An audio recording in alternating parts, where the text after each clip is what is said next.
मैं नास्तिक क्यों हूँ, क्यों हूँ? भगत सिंह अपने शब्दों में बताते हैं और इस पुस्तक में सारी चीज़ लिखी है।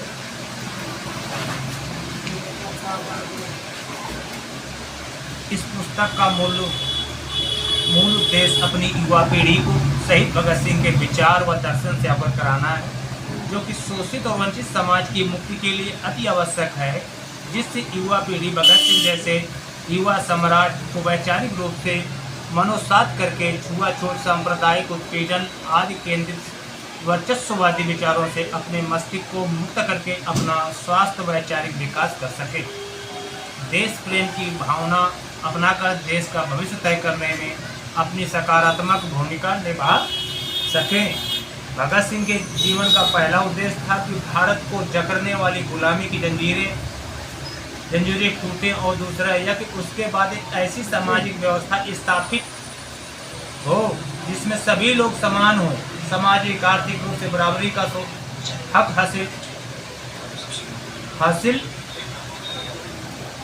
कर सम्मान सुखपूर्वक जीवन जी सके, अर्थात एक ऐसी शोषण विहीन सामाजिक व्यवस्था बने जिसमें से मनुष्य के शोषण का अंत हो सके।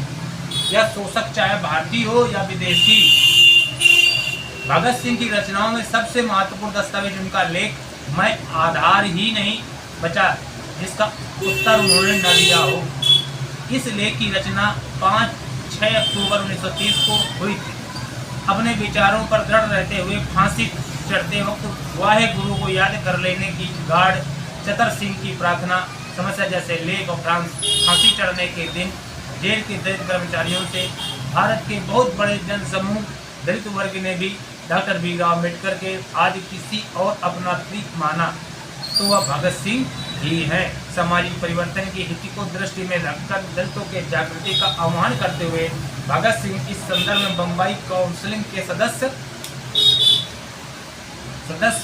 जनाब नूर मोहम्मद के इस कथन का समर्थन किया, जब हम एक मनुष्य को पानी के कुएं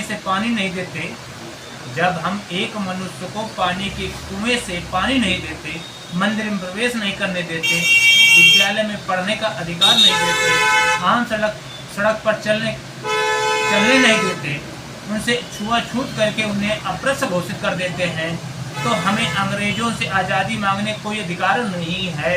ये भगत सिंह ने कहा।